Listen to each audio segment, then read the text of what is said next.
Loading Tamil சேனலை காண வந்தவர்கள் அனைவருக்கும் வணக்கம்.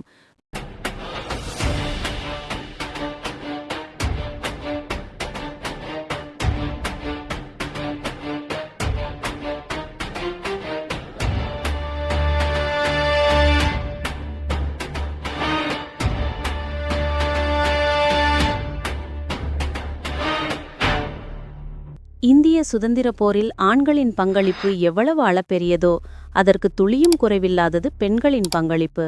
அதிலும் ஒட்டுமொத்த இந்தியாவுக்கு முன்னோடியாக தமிழ்நாட்டு சுதந்திர போராட்ட வீராங்கனைகள் இருந்துள்ளனர். இந்திய விடுதலைக்கு வித்திட்ட முதல் வீரமங்கையாக தமிழ்நாட்டின் வேலு நாச்சியார் திகழ்கிறார்.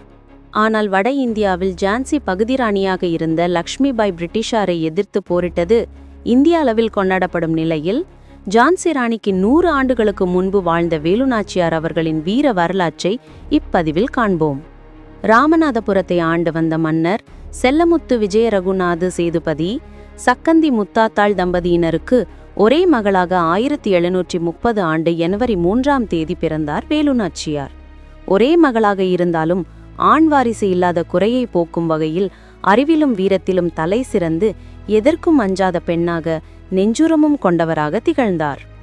களரி, வாழ்வீச்சு, சிலம்பம், ஈட்டி எறிதல், குதிரை ஏற்றம், யானை ஏற்றம் உள்ளிட்டவற்றில் கை தேர்ந்து வீரமங்கையாக வளர்ந்த வேலு நாச்சியார் தனது 16வது வயதில் சிவகங்கை சீமையின் மன்னர் முத்துவடுகநாதரை திருமணம் செய்து கொண்டு பட்டத்திராணி ஆனார். வெள்ளை நாச்சியார் என்ற பெண் குழந்தையை இன்று எடுத்தார். செல்வ செழிப்பு மிக்க சிவகங்கை சீமையின் ராணியாக வலம் வந்தார். சிவகங்கை சீமை செழிப்புடன் இருப்பதை அறிந்த ஆற்காடு நவாப் முகமது அலி அங்கு தனது படைகளை அனுப்பி மன்னர் முத்துவடுகநாதரை கப்பம் கட்ட உத்தரவிட்டார்.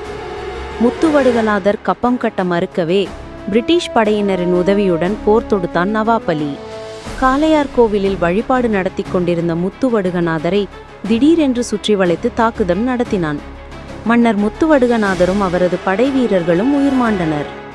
முத்துவடுகநாதர் வேலு நாச்சியார் திருமணம் 1746இல் நடந்த நிலையில் 1772இல் முத்துவடுகநாதர் வீரிழந்தார். கணவர் இறந்த செய்தி கேட்டு துடிதுடித்த வேலு நாச்சியார் உடன்கட்டை ஏறும் பழக்கத்தை கைவிட்டு நவாப் முகமது அலியை பழிக்கு பழி வாங்க முடிவு செய்தார். ஆற்காடு நவாப் முகமது அலி மூலம் தந்திரமாக முத்துவடுகநாதரை கொன்ற ஆங்கிலேயர்கள் சிவகங்கை சீமை ஆட்சியையும் கைப்பற்றினர். இதையடுத்து தனது ஒரே மகளான வெள்ளச்சி நாச்சியாருடன் சிவகங்கை சீமை கோட்டையிலிருந்து வெளியேறிய நாச்சியார் ஆங்கிலேய படைகளை தோற்கடித்து சிவகங்கை சீமையை மீட்பேன் என்று சபதமிட்டார். மருது சகோதரர்கள் நவாப் முகமது அலியை பழிவாங்க வேண்டுமென்றும் ஆங்கிலேயர்களை தோற்கடிக்க வேண்டுமென்றும் ஏற்கனவே துடித்துக் கொண்டிருந்த மைசூர் மன்னர் ஹைதர் அலியின் உதவியை நாடினார் வேலு நாச்சியார். சிவகங்கை சீமையை மீட்க ஹைதர் அலியிடம் உதவி கேட்டார். ஹைதர் அலி தயக்கம் காட்டிய நிலையில் வேலு நாச்சியாரின் உருதுமொழி புலமையை கண்டு வியந்த ஹைதர் அலி அவருக்கு உதவி புரிவதாக உறுதியளித்தார். தன் கணவரை கொன்று சிவகங்கை சீமையை கைப்பற்றி ஆங்கிலேயரிடமிருந்து சீமையை மீட்பதற்காக உறுதியான திட்டம் போட்ட வேலு நாச்சியார் அதற்காக 8 ஆண்டுகள் தனது குழந்தையுடன் தலைமறைவு வாழ்க்கை வாழ்ந்தார். மீதமுள்ளவைகளை அடுத்த காணொளியில் பார்க்கலாம். நன்றி.